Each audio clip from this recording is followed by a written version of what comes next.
Back with another episode of the College Tour, this time on campus at East Carolina University with Coach Cliff Godwin. Coach, thanks so much for having us. Thanks for having me, Josh. Appreciate it. We're going to jump right into it. I didn't know this. I'm learning a lot on this tour, and so I went through and looked at your resume. It's pretty awesome, the places you've been: UNCW, Vanderbilt, Notre Dame, LSU, UCF, Ole Miss, and now ECU. So you've been in some elite programs. So I guess my question for you is, what is the separator between a good program, a great program, and then a legit College World Series contender? Well, first off, all those places I worked, I took bits and pieces from all of them, and to have worked with the caliber of human beings of all those coaches has been pretty special.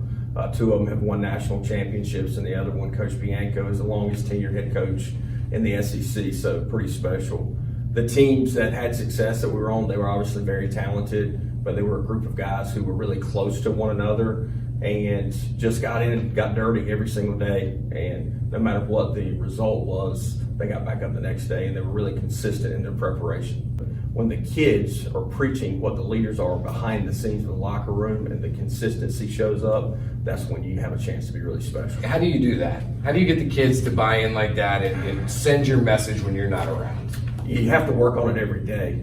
Here at East Carolina, we have leadership meetings at least once a week, and it's not technically baseball stuff, but it's training the mind. I tell people all the time that I feel like as coaches, we're training the mental side of the game about 95% of the time. It's not that Coach Palumbo's not working with the infielders, I'm not working with the hitters, and so forth, but really the most important piece in young men, in my opinion, is just training their mind to work at an elite level. So what's the number one rule for the mind, or the goal that you want them to understand? If there's only one thing their mind can get set and locked on, what is it? Hard work guarantees you success. It just doesn't guarantee you success tomorrow. It doesn't guarantee you success 6 months from now. It doesn't guarantee you success a year from now. But if you stay consistent with your processes and your hard work, then you'll look up and you'll have success at anything, baseball, life, whatever your goal is.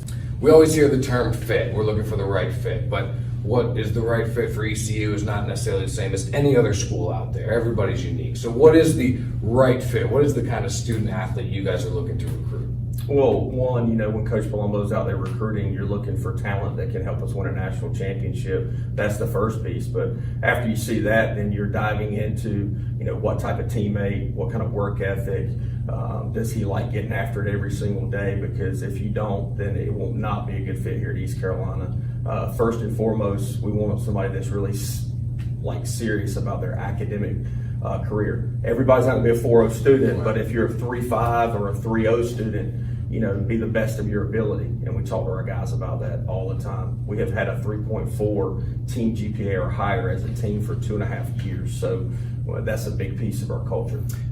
I've asked a lot of coaches this because it always comes up. You say you want to see guys who get after it. How can you figure that out? Because you don't see them but summer and some fall camps or fall tournaments. Well, we always talk to every coach that's ever been associated with them, whether it be high school, travel baseball. Sometimes we might even know an opposing coach that plays their high school. We can talk to them. We try to get as much information as we can. Now, sometimes the pace of recruiting, you can't find all that information out. But if you come to East Carolina and you don't like getting after it, you'll stick out like a sore thumb. In looking at recruits, if you don't maybe know much about them or don't have a connection to a potential guy you want to bring in, how much stock do you take in the rankings you find online?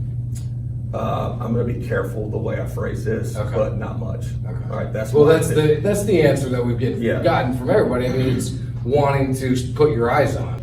Rankings, to me, nobody's going to care what you're ranked when you walk through the doors of East Carolina, especially not a junior or senior in our program. Right, and as a recruit, you're going to evaluate with your own eyes. Absolutely. I mean, does that ranking, though, at least give you a baseline, or hey, this kid must be half decent? Yeah, I mean, I think when you're ranked at the upper echelon, you could go, hey, well, he's obviously got some tools in some area, or they wouldn't have ranked him there. Right. But there's some guys I would say that are ranked really low that we go watch them play, and you're like, man, that guy's way better than this person that's ranked in the top 50 players. You guys have a really special fan base here, arguably one of the best atmospheres in college baseball. What's a game day like at Clark LeClaire Stadium? Well, the fan base here is super passionate. You know, you have people that are texting me that they're taking off work on February 14th because it's opening day. That's pretty special. You know, the place has led the state of North Carolina in attendance for 19 straight years. It's a tailgate atmosphere. The jungle, which is really behind left field, center field area, has been here for a long time. The left field megaphone guys, they are actually the same guys that were here when I was playing here 20 years ago. So when you talk about culture of fan base, the jungle's pretty. ECU is a regular in the NCAA tournament, but they're still looking to get to Omaha and break through for that first trip. What do you got to do to get there? That's the $1 million question. If I knew that, then probably we'd already be there. But everybody asks that, and I don't know when we're going to go. I know we're going to go. You know, East Carolina, the cool thing is that we've been to more regionals than any other school who has never played in the World Series. But that's also the negative part of it as well. So we're going to the postseason. We're winning at a high level. We just had to knock the door down. And in life, when you do something for the first time, it's always the hardest. So I think once we can knock that door down, then you're going to see us there more consistently, because you can't go through the back door for the first time when you make it to the College World Series. You got to go through the front door. It's going to be tough. It's going to be challenging. And I think everybody in East Carolina and Greenville, North Carolina know that. East Carolina, I've only lived in Carolina now for less than 2 years, but it's definitely a destination for all the kids up here. It's a place that they want to be at. But there's also a lot of Division I schools and very high level Division I schools. So what's the selling point, you know, to say, hey, this is the place you want to be. We're going to get there. We're going to win. Well, I would say it starts with our coaching staff, and not to sound arrogant, but I feel like we have the best coaching staff in the country. Then facility-wise, we have one of the nicest facilities in the country. So you're going to get knowledge as a pitcher, as a position player at the highest level. You're going to have the facilities as good as anywhere in the country, in my opinion. You're going to have a fan base that's as good as anywhere in the country. Get a great education for here. I'm biased because I'm an alum from here, but you've been to some good places. You've seen some good things. But I want people that want to play for us and that want to get after it, because those are the kids that are going to make the greatest impact in our program.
got a special treat here at ECU today. We actually pulled in another coach, Coach Palumbo, the recruiting coordinator here. Appreciate you having me, Josh. Yeah, man, no, it's great. First recruiting coordinator we've got on the tour so far. Nice. So, Appreciate that. Yeah, it's big time. Nobody better here. Let's jump right into it. Recruiting is not random, and I think that's one of the most important things that young guys need to know. When you go to a game, you're not there just looking at everybody and anything. You're there for a reason. Right. So, what is it that catches your eye that, what's the process to get you from identifying a player to saying, I'm going to go to this game and watch this kid play? Yeah, I mean, I think it really, and that's something I learned as a coach pretty quickly, it's all about relationships. All about the relationships of the people that you know and the coaches, high school coaches. Sometimes it could be a player of yours says, hey, listen, here's a guy that's at my high school, friends of the family, great player. So you really never know what kind of ties are going to pop up and where you're going to get recommendations from certain people, and then you just start to kind of do your homework. So I just wanted to make sure I'm hearing you correctly. Most of the guys, the names that you come up with, the names that you follow up on, they come through connections that you've already made, guys that you trust out there in the field, because you can't possibly know every kid out there. Is that no how it question? works? I mean, I think I know I rely a lot on that, and as you get a chance to mature as a coach and someone that's out on the road recruiting, you continue to develop those relationships and continue to meet people and you figure out, okay, hey, listen, if this coach is telling me this kid's a player, then he's a player, and you get a feel for those things as you develop those relationships. And look, there's some that say, hey, listen, he's a player, and you don't necessarily have that deep relationship with them, and so, hey, I want to get out and go see for myself and get out and understand those things. So it's all different based upon the relationships, but I would say the majority of the time that's where the recommendations are coming from. Yes, you get some emails, you get a chance to see a kid and hey, listen, yeah, he looks like he's got some ability, let's reach out to the high school coach, let's reach out to the travel coach and start to compile the information that way before you hop in your car and get out there and go see. How much of it is random? So you're going, let's say you're coming out to see me pitch, right? And I'm out there throwing 75, really impressing you, right? And some guy hits a home run off me that you've never known the name, you've never seen the kid, you know nothing about him. What are you going to do with that kid that just hit a home run? Anything? Absolutely. I mean, it starts with game ends and going to the other dugout, and you're going to talk with the coach and get a feel for, hey, listen, is that his everyday type thing? Is that a 1 in a million type situation? But again, you just get to do your homework and you get a chance to get a feel for hey, what does coach think about him? And as he hits that home run, you're starting to watch him maybe a little closer. As right. the day's going on, and you're seeing how he interacts with his teammates and you're seeing how he is defensively or what have you. But you do, it catches your attention. How many of the situations end up being a random situation where the kid ends up going to your program? Certainly not the majority. I'd say it's a minority of the situations, but it does happen, and that's the beauty of this game. I had a coach one time go to a game, see a shortstop. The shortstop, they played a half an inning, right? It got rained down the top of the first. He goes, and afterwards he goes, I like him. I go, how is that possible? He said, I watched him take ground balls in between innings. He obviously knows what he's doing. He's doing this, doing that. Like, what are some of those things that you're watching? Yeah, I mean, look, it's going to be, you can show up to a game and go to watch a position player and he walks 4 times and you can, not either walk out there and say, hey, I didn't get a chance to see what I wanted to see, or, you can, yes, he may have walked 4 times, but I saw his BP in the cages, I saw the hand speed, I saw him square up, 12 out of 12 in his round of batting practice, and I saw how he went and stretched, how he went about his business, and he seemed to have intent between throwing the baseball to his target, working his footwork as he's warming up, and he's ready to play, he's interacting with his teammates. When he does walk, he's down there, he's trying to figure out, hey, well, now how for my team can I steal second base and get into scoring position? And you mentioned it, kind of how they go about getting on and off the field, and for an infielder, man, you can go watch him 3 times, he may never get a ground ball in the game, if you're watching him an entire weekend. So watching his pace and what he does in between innings, getting himself ready to go, they may be the only ground balls that you see, and I can identify pretty quickly in between innings, is he a guy that's going to be pretty true with his arm and hit his target consistently, or is he spraying balls in between innings because he's not really intentful about what he's doing? So either he's not intentful or he's not accurate. Either one's not a great showing me it's going to be a great fit in the infield. So there's so many things that you can key in on and take in as a coach. There's a growing trend of guys sitting out their high school season in favor of either training or some sort of academy baseball nowadays. Right. Does that affect the way that you evaluate that player, or maybe how you see him fitting into your program? Yeah, I don't know if it completely alters how you evaluate it. I'm a big fan of high school baseball. I think it does bring a competitive nature that maybe academy or travel baseball doesn't necessarily at times. And I think there's a piece of that I do want the players that come into East Carolina to have. That said, there are fantastic coaches that are coaching at these academies. There's fantastic coaches that are coaching in travel baseball. So it's not a end all be all either way. It's just kind of a piece of the equation that you want to evaluate and see, maybe what is the reason, because I think it's different for every individual, why they may see that this is a better fit for me specifically. And some as a coach, you may look up and say, hey, listen, I get where you're coming from. It's not one way or the other for me. It's more about, and as you said, it has become more popular. It has come up with, we've had players that have decided to do it once in their high school career, some that went right into it. So you can see it starting to happening, and I think as college coaches, we're also trying to figure out, hey, listen, where's this trend going to go? Bunting, travel baseball. What are your thoughts? Bunting in travel baseball. Bunting on the summer circuit. When you're in Atlanta to watch your guy and coach has him put down a bunt. Well, I can tell you. Be honest. I believe me. So I coach the bunting here. And I spend about I'd say about 45 minutes in early work with just bunters. And I can tell you, we also led the country in sack bunts last year.